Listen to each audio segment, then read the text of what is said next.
बिस्मिल्लाहिर्रहमानिर्रहीम।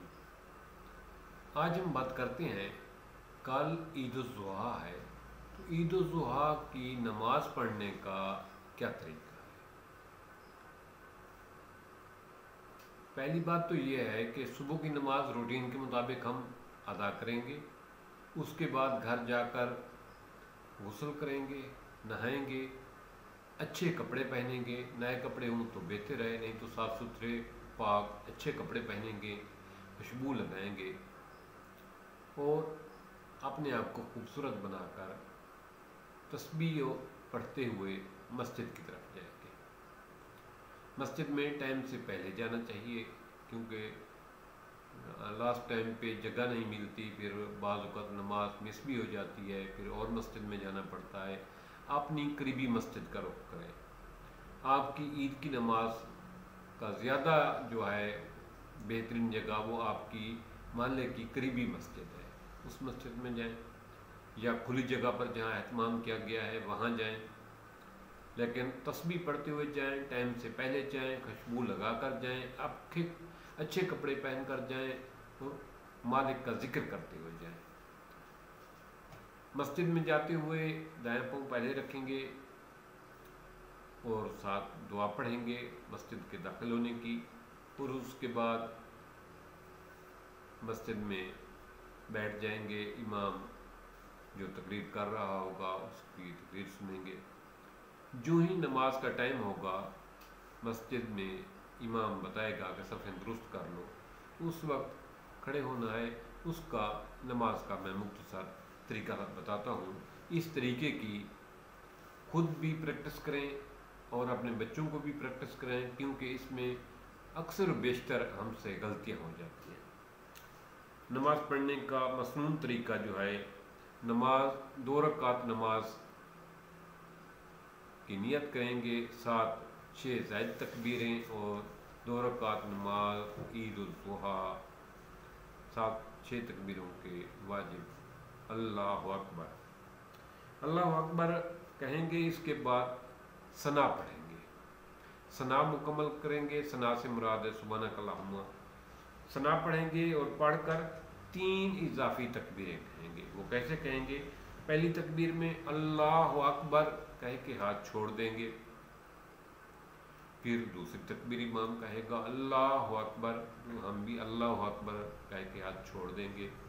फिर तीसरी तकबीर इमाम कहेगा अल्लाहु अकबर, हम अल्लाहु अकबर कह के हाथ बांध लेंगे। जब हम हाथ बांध लेंगे तो इमाम साहब वो रकात मुकम्मल करते हुए ताउस पढ़ेगा, साथ आल हम्द शरीफ की तिलावत करेगा, साथ एक सूरत की तिलावत करेगा। जब ये कर चुकेगा तो वो रकू के लिए अल्लाहु अकबर कहेगा, हम रकू में जाएंगे, रकू की तस्बीह पढ़ेंगे। फिर वो सजदे में जाएगा, हम उसके साथ सजदे में जाएंगे, सजदे की तस्बीह पढ़ेंगे। 2 सजदे करने के बाद इस तरह पहली रकात मुकम्मल हो गई। इमाम दोबारा उठ खड़ा होगा, और जब दोबारा उठेगा तो दूसरी रकात में वो शुरू में ही बिस्मिल्लाह पढ़कर आल हम्द शरीफ पढ़ेगा, और साथ एक सूरत का इजाफा करेगा, सूरत पढ़ेगा, एक उसकी किरत करेगा। हम वो किरत तवज्जो से सुनेंगे, सूरत भी सुनेंगे, आल हम्द शरीफ भी सुनेंगे।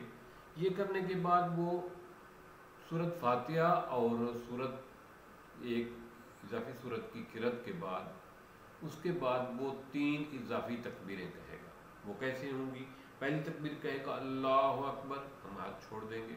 दूसरी तकबीर कहेगा अल्लाहु अकबर, हम फिर हाथ छोड़ देंगे। तीसरी तकबीर कहेगा अल्लाहु अकबर, हम हाथ छोड़ देंगे।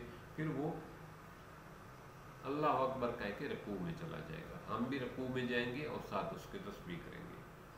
फिर इमाम के साथ ही तरतीब के साथ हम सजदे में जाएंगे, सजदे की तस्बीह करेंगे, अदा करेंगे, तशहुद पढ़ेंगे, और उसके बाद इमाम सलाम फेरेगा, हम भी सलाम फेरेंगे।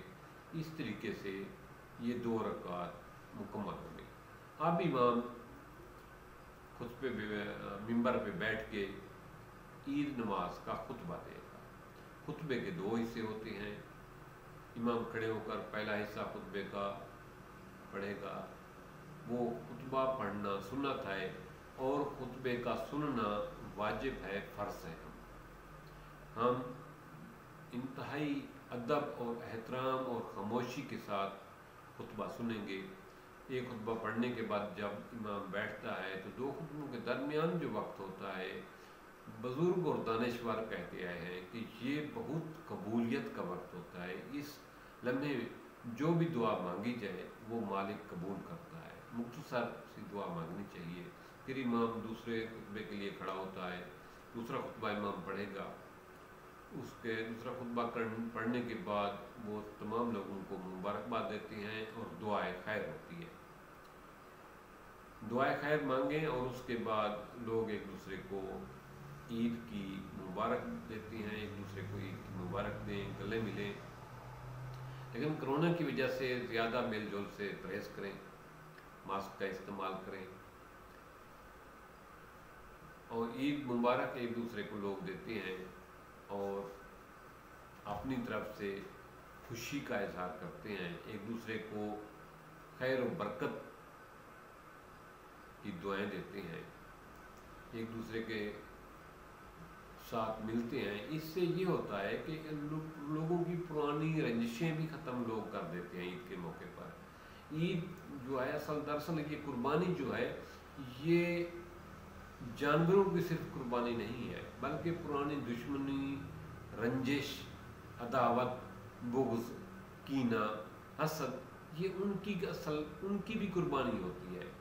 इस चीज़ को भी इस ईद के मौके पर उन चीज़ों को भी कुर्बान कर देना चाहिए। एक दूसरे के साथ मोहब्बत, आजिज़ी और सुलह का रवैया अख्तियार करना चाहिए, सुलह कर लेनी चाहिए और एक दूसरे की कोताहियों और गलतियों को नज़रअंदाज कर देना चाहिए, माफ़ कर देना चाहिए। जब आप दूसरे की ज़्यादती को माफ़ करेंगे, दूसरे की कोताहियों को माफ़ करेंगे, तो मालिक हमारी भी छोटी मोटी गलतियाँ, कोताहियाँ, हमसे तो बहुत बड़ी गलतियाँ और कोताहियाँ होती हैं, लोगों से छोटी मोटी होती हैं, जिन पे हम बहुत गुस्सा और दुश्मनी पाल रहे होते हैं, बुग़्ज़ रख रहे होते हैं, अदावत रख रहे होते हैं। मालिक हमारी बहुत बड़ी गलतियाँ नहीं, गलतियान और गलतियों के ब्लंडर को माफ़ कर देता है। तो हमें भी इस खुशी के मौके पर तमाम रिश्तेदारों, अजीज़ों और दोस्तों की छोटी मोटी कोताहियों और गलतियों को नज़रअंदाज कर देना चाहिए, माफ़ कर देना चाहिए, उनके साथ मोहब्बत, सुलह और खुशी वाला बर्ताव करना चाहिए।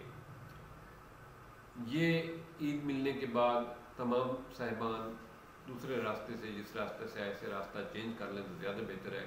तस्बीह पढ़ते हुए घर जाएंगे, अपने बहन भाइयों को, बच्चों को ईद मिलेंगे, उनको ईद मुबारक देंगे, घर वालों के साथ खुशी से, मोहब्बत से, मुस्कुराते हुए पेश आएंगे। उसके बाद तमाम लोग अपने अपने टाइम के मुताबिक, जैसे उनकी कुर्बानी का टाइम है, कसाई ने टाइम दिया हुआ है, जिसने खुद करनी है, वो कुर्बानी का एहतमाम करेंगे, अपनी कुर्बानी करेंगे। और इस तरीके से हम सुन्नत इब्राहीमी की याद ताज़ा करेंगे। अल्लाह ताला ने इस दिन हमें सिर्फ कुर्बानी का हुक्म दिया है। इस दिन की बड़ी इबादत जो है वो कुर्बानी है। ये कुर्बानी सदका खैरात नहीं, बल्कि एक अल्लाह ताला का ख़ास हुक्म है कि मेरे नाम पर इस दिन जानवर ज़िबा करो। तो इस दिन कुर्बानी की जाती है, कुर्बानी ही करें। अल्लाह ताला हम तमाम लोगों की कुर्बानियाँ कबूल फरमाए और उनको शर्फ़ कबूलियत अता करे। और ये ईद आप लोगों के लिए बेशुमार खुशियों का सबब बने, आपके घर में अल्लाह ताला खैर और बरकत लाए। थैंक्स, शुक्रिया। मिलते हैं एक नए टॉपिक के साथ।